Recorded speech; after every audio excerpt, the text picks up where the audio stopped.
Hello student, I am Ankita Sahu, your teacher. तो देखिए, जो मैंने आप लोग को लास्ट वीडियो सेंड की थी उसमें अलंकरण के अभिप्राय बताए थे कि कैसे जो उनके भोजन पात्र थे, मदिरा पात्र थे और जल पात्र थे, उन पे कैसे उन्होंने अलंकरण किया हुआ है, क्या क्या चीज़ें उस पे बनाते थे। तो उसमें जो है पशुओं के, पक्षियों के और विभिन्न विभिन्न प्रकार के जीवों के चित्रण मिले हुए हैं और इन पे जो है वो दैत्यों के भी चित्रण बनाते थे जिनको थाव और थी कहते थे। और सबसे जो इसमें प्रमुख चीज़ें बनाई गई हैं वो क्या थी? ड्रैगन के चित्रण यहाँ पे ज़्यादा देखने को मिलते हैं। और इसमें जो पशु पक्षियों का उल्लेख हुआ है, जो अलंकरण हुआ है, उसमें से बाघ, जल महिष, हाथी, खरगोश, उल्लू, तोता, मछली, बड़ी मक्खी व रेशम का कीड़ा, ये सारी जो जीव जंतु हैं, जानवर हैं, ये सारी चीज़ों का चित्रण हुआ है, बर्तनों पे चित्रण हुआ है, पात्रों पर चित्रण हुआ है।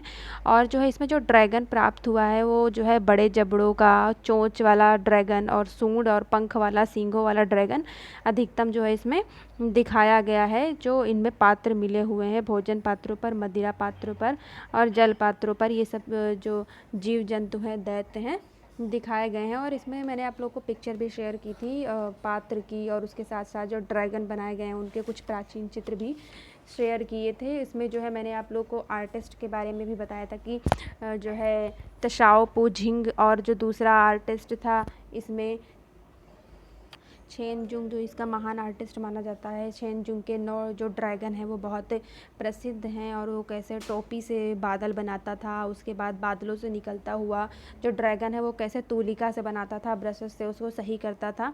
और इसमें जो सबसे बड़ा जो भार वाला बर्तन मिला हुआ है उसका मैंने वो भी बताया था कि वो 840 किलोग्राम का है।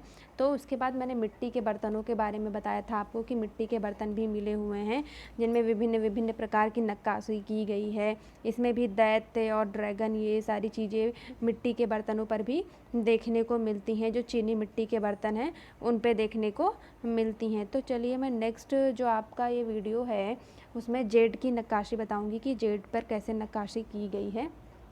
तो चलिए देखते हैं जेड की नक्काशी। सांग युग में जेड की नक्काशी भी विकसित हुई।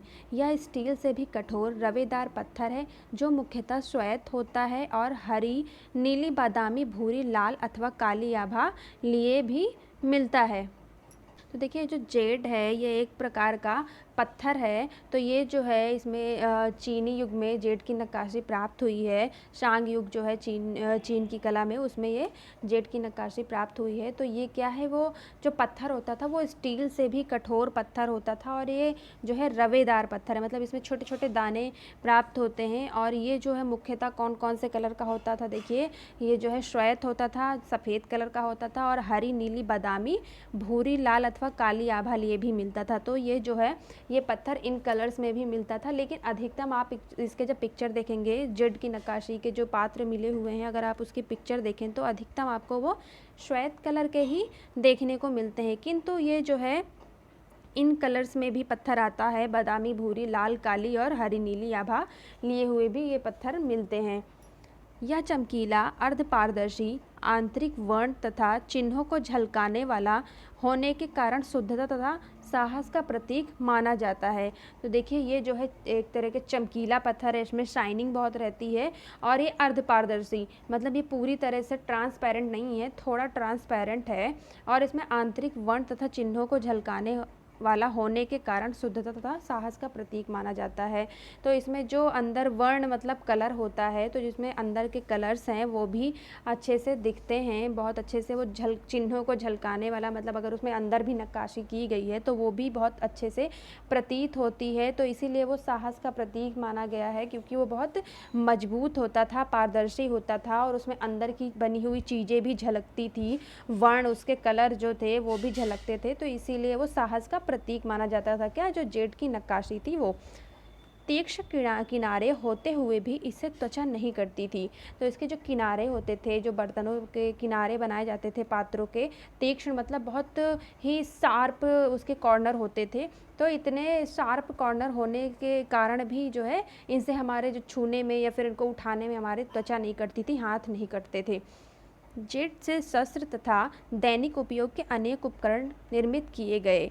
छुरियों तथा चाकुओं के ब्लेड तस्तरियाँ, कछुए आदि खिलौने तथा पक्षियों आदि की सपाट आकृतियाँ, जेड निर्मित वस्तुओं पर भी पक्षी, मछली, रेशम का कीड़ा तथा चीता आदि उत्कीर्ण हैं। तो देखिए जो जेड है, जेड जो पत्थर है, उससे जो है शस्त्र भी दैनिक जीवन में जो उपयोग होते थे वो बनाए गए हैं। तो कौन कौन सी चीज़ें बनाई गई हैं? छुरियों तथा चाकुओं की ब्लेड, छुरी मतलब चाकू जो होती थी और छुरी जो होती थी उनकी ब्लेड बनाई गई हैं। तस्तरियाँ, कछुए आदि खिलौने तथा पक्षियों की सपाट आकृतियाँ, जेड की निर्मित वस्तुओं पर भी पक्षी, मछली, रेशम का कीड़ा तथा चीता आदि उत्कीर्ण किया गया है। तो इससे तो ये चीज़ें बनाई जाती थी क्या? ब्लेड, चाकुओं की ब्लेड, छुरियों की ब्लेड, तस्तरियाँ और कछुए, खिलौने, ये सारी चीज़ें बनाई जाती थी पत्थर से। लेकिन इस पे जो सजावट मिली है, सपाट जगह पे जो आकृतियाँ मिली हुई हैं वस्तुओं पर, वो क्या मिले हुए हैं? पक्षी मिले हुए हैं, मछली मिली हुई है और रेशम का कीड़ा तथा चीता, ये उत्कीर्ण किया गया है। मतलब ये उसमें खरोच खरोच के इंग्रेविंग करके बनाया गया है जो जेड से निर्मित बर्तन होते थे उन पे। तो नेक्स्ट देखते हैं। चीन में इस युग में हाथी दांत के भी अनेक आभूषण, रथ सज्जा के उपकरण, फर्नीचर आदि अत्यंत आकर्षक नक्काशी सहित उत्कीर्ण किए हुए हैं। इनमें फिरोज़ा भी जुड़ा हुआ है। तो देखिए जो चीन युग में इसमें हाथी दांत से भी अनेक आभूषण मिलते हैं। आभूषण जो है हाथी दांतों से बने हुए होते थे। तो ये रथ सज्जा के उपकरण और क्या मिले हुए हैं? रथ सज्जा के उपकरण भी प्राप्त हुए हैं। इनके जो चीन के अवशेष हैं उनमें रथ सज्जा के उपकरण भी प्राप्त हुए हैं। फर्नीचर आदि अत्यंत आकर्षक नक्काशी सहित उत्कीर्ण किए हुए हैं। और जो फर्नीचर पर जो उनके फर्नीचर थे तो उन पे जो है बहुत ही अच्छे तरह से नक्काशी की गई है जो बहुत आकर्षक लगती है, अत्यंत सुंदर लगती है। वो जो है उत्कीर्ण की गई है, इंग्रेविंग करके उसको बनाया गया है। इनमें फिरोज़ा भी जुड़ा हुआ है। फिरोज़ा जो है वो एक तरह का पत्थर होता है, तो इनमें वो फिरोज़ा भी लगाया जाता था। वो जो फिरोज़ा पत्थर होता है वो बहुत सुंदर लगता है देखने में। तो नक्काशी तो ये करते ही करते थे उत्कीर्ण करके, उसके साथ साथ ये उसमें फिरोज़ा पत्थर भी लगाया हुआ है। अब देखिए देखते हैं आपकी जो नेक्स्ट है वो चाउ डायनेस्टी है, मतलब चाउ शासनकाल है। इससे पहले आप लोगों ने शान या शानिन डायनेस्टी पढ़ी है, तो अब चाउ डायनेस्टी देखते हैं, चाउ शासनकाल। ये जो है बहुत इंपॉर्टेंट है और इससे बहुत सारे क्वेश्चंस भी आते हैं, तो इसे देख लीजिए अच्छे से। चाउ डायनेस्टी या चाउ शासनकाल 1050 से 770 तथा 770 से 256 ईसा पूर्व इसका टाइम पीरियड माना गया है। शांग शासन के अंतिम वर्षों में पश्चिमी सीमा के चाउ शासकों ने शांग शासकों की अधीनता के प्रति विद्रोह कर दिया और एक शक्ति के रूप में उभरे। तो देखिए ये जो शांग शासन थे, शांग, इसके पहले शांग कला ही आप लोग पढ़ रहे थे। देखिए जो शांग काल था और शांग शासन के जो शासक थे तो इन पर चाउ शासकों ने हमला कर दिया, उन पर अधीनता प्राप्त कर ली, विद्रोह कर दिया और उन पर अपना अधिकार स्थापित कर लिया और एक तरह से वो शक्ति के रूप में उधरे। जो चाउ डायनेस्टी के शासक थे उन्होंने अपना अधिकृत कर लिया शांग डायनेस्टी पर, जहाँ पे शांग डायनेस्टी बसी हुई थी, उन्होंने उस पर भी हमला करके उसको अपनी तरफ कर लिया, अधिकृत कर लिया। तो इसके बाद चाउ डायनेस्टी स्टार्ट होती है। 1027 ईसा पूर्व में उन्होंने आन यान पर भी अधिकार कर लिया और कुछ ही समय में अपना साम्राज्य सुदृढ़ कर लिया। तो देखिए जो होनान प्रांत में आन यान, मैंने आप लोग को बताया था कि आन यान जगह थी, तो जो चाउ डायनेस्टी के शासक थे उन्होंने इस पर भी, आन यान पर भी अपना अधिकार स्थापित कर लिया और कुछ समय में ही अपना साम्राज्य जो है वो सुदृढ़ कर लिया, मतलब वहाँ पे भी अपना अधिकार जमा लिया था चाउ डायनेस्टी के जो शासक थे उन्होंने आन यान पर। अब नेक्स्ट देखते हैं। चाउ शासन के दो काल रहे हैं।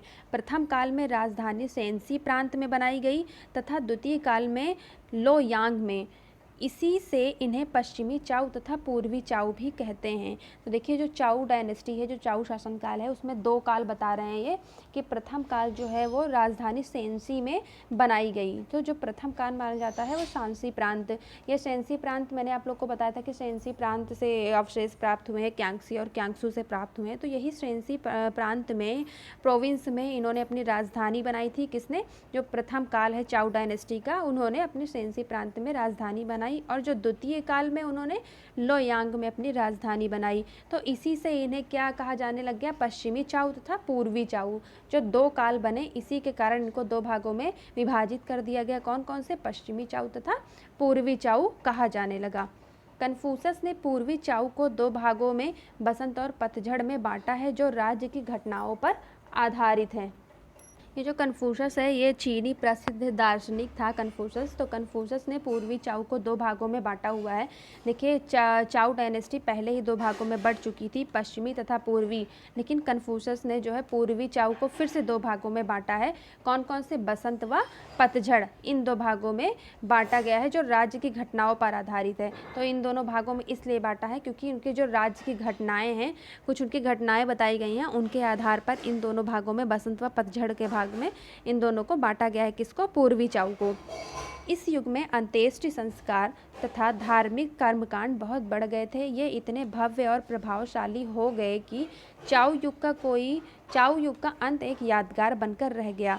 तो इस युग में अंत्येष्टि संस्कार होता है कि मृतकों को जलाना जो होता है उसको अंत्येष्टि संस्कार कहते हैं। तो जो अंत्येष्टि संस्कार और धार्मिक कर्मकांड, जो धर्म से रिलेटेड चीज़ें होती थी, वो बहुत ज़्यादा बढ़ गए थे। मतलब पूजा पाठ और मृतकों को दफनाना, जलाना, ये सब बहुत इस युग में बढ़ गया था। तो ये इतने भव्य और प्रभावशाली हो गए कि चाउ युग का अंत एक यादगार बनकर रह गया।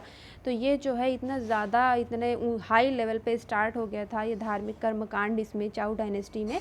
तो ये जो है बहुत प्रभावशाली माना जाने लग गया चाउ डायनेस्टी, इसीलिए उसको यादगार बना दिया।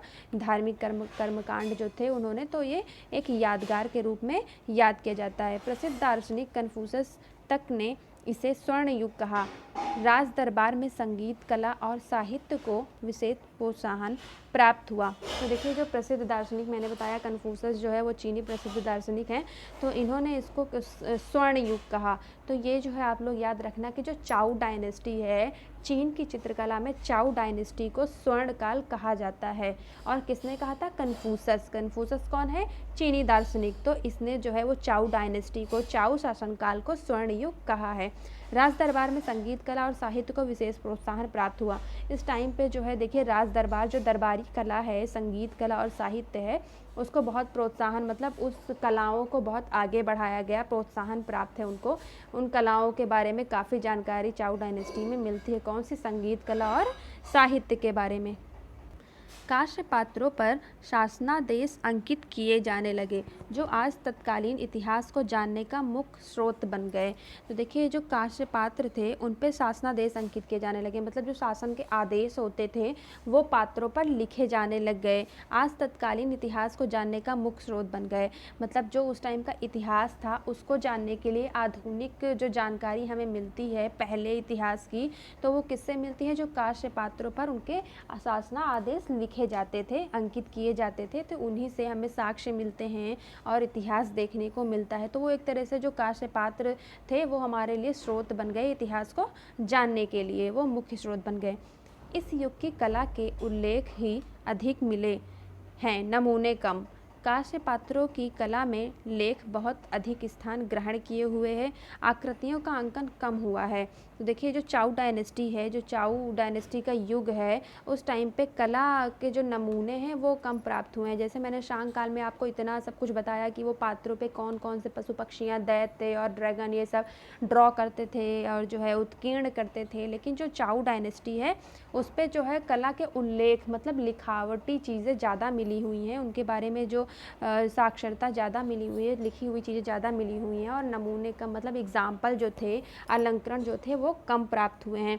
और कांस्य पात्रों की कला में लेख बहुत अधिक स्थान ग्रहण किए हुए हैं, आकृतियों का अंकन कम हुआ है। तो जो कांस्य पात्र थे इन पे ये लोग कलाओं की जगह पे वो लिखावट लिखते थे, शासनादेश लिखते थे, तो ये चीज़, इनका स्थान जो है वो ज़्यादा था और आकृतियों का अंकन कम था। क्योंकि पात्रों पर जब लेख लिखे जाते थे तो लेख के साथ साथ वो अलंकरण या फिर कोई चित्र तो बना नहीं सकते, तो इसीलिए जो है वो कला कम मिले हुए हैं, नमूने कम मिले हुए हैं, और उल्लेख, जो चीज़ों का उल्लेख है वो ज़्यादा अंकित किया गया है।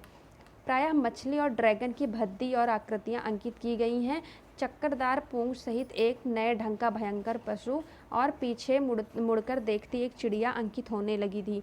देखिए इस टाइम पे लिखावटी चीज़ें ज़्यादा उल्लेख की गई हैं, किंतु ये जो है कुछ चीज़ों का जो ये कलाकृति जो बनाते थे, कौन कौन से चीज़ें थी उसमें? मछली और ड्रैगन, ये 2 चीज़ें ये लोग उसमें ड्रॉ करते थे, बर्तनों पे, कांस्य पात्रों पे ड्रॉ करते थे। लेकिन ये जो मछली और ड्रैगन बनाते थे वो बहुत ही भद्दी, मतलब बहुत ही बेकार तरीके से उनकी आकृतियाँ अंकित करते थे। जैसे शांग काल में वो जो है देखने में भयावता तो लगती थी, लेकिन जो है कहीं ना कहीं उसमें सुंदरता भी थी, लेकिन इस टाइम पे जो है ड्रैगन और मछली की जो चित्र बनाते थे, आकृतियाँ बनाते थे, वो बहुत भद्दी बनाने लग गए थे। और इसमें एक जो है चक्करदार पशु भी बनाया गया है, कोई वो नए ढंग का, कोई वो नए प्रकार का पशु है। और इसमें जो है एक चिड़िया बनाई गई है, अंकित की गई है पात्रों पर, जो पीछे मुड़कर देख रही है। तो ऐसी कोई चिड़िया बनाई गई है। अब आगे देखते हैं, आपको मैं इसका एग्जाम्पल भी दिखाऊंगी, जो चित्र का इसमें वर्णन है, तो इससे रिलेटेड एक चित्र भी दिखाऊंगी आगे। नवीं शताब्दी ईसा पूर्व तक आते आते विभिन्न पशु पक्षी खड़ी तथा पड़ी पट्टियों में एवं चौड़ी प्रहेलिकाओं में विलीन हो गए हैं। फिर भी मध्य चाऊ शासन काल में इन आकृतियों में तनाव तथा डिज़ाइन की एकता मिलती है। देखिए, नवीं शती आते आते इन्होंने बहुत सारे विभिन्न पशुओं का और पक्षियों का जो है अंकन स्टार्ट कर दिया था। तो वो जो है खड़ी तथा पड़ी पट्टियों में बनाते थे, और इसमें वो जो है चौड़ी प्रहेलिकाओं में विलीन हो गए। प्रहेलिकाओं मतलब होता है मींडर्स। तो ये जो चौड़ी प्रहेलिका थी, उसमें विलीन हो गए। जो चौड़ी पट्टियाँ बनाते थे, खड़ी और पड़ी पट्टियाँ बनाते थे, उनमें वो अंकन करने लग गए थे। किसका? विभिन्न पक्षी और पशुओं का। फिर भी मध्य चाऊ शासन काल में इन आकृतियों में तनाव तथा डिज़ाइन की एकता मिलती है। तो देखिए, जो मध्य चाऊ है, मध्य चाऊ शासन काल है, इनमें जो है आकृतियों की डिज़ाइन भी मिलती है, तनाव तथा डिज़ाइन की एकता भी देखने को मिलती है। मतलब भद्दी आकृतियों के साथ साथ मध्य चाऊ में कुछ आकृतियाँ और डिज़ाइन की एकता इसमें देखने को हमें मिलती है। तो मैं आपको जो है इसमें इतना ही बताऊंगी। उसके बाद मैं आपको बसंत या पतझड़ जो युग है, जो कन्फ्यूशस का, वो पढ़ाऊंगी। और जो चित्र बताए गए हैं उसके चित्रण भी दिखाऊंगी, एग्जाम्पल भी दिखाऊंगी नेक्स्ट वीडियो में। तो ये वाला वीडियो मैं यहीं पे ख़त्म करती हूँ। आगे आप लोग को जो है, जो इस पर उत्कीर्णन की गई है कांस्य पात्रों पर, वो उसका चित्र भी दिखाऊंगी, और थोड़ा सा चाऊ काल के बारे में भी बताऊंगी। तो चलिए, इससे रिलेटेड अगर आपको कोई भी परेशानी हो या फिर कोई भी कन्फ्यूज़न हो, कोई भी क्वेश्चन हो, तो मुझे मैसेज करें। Thank you.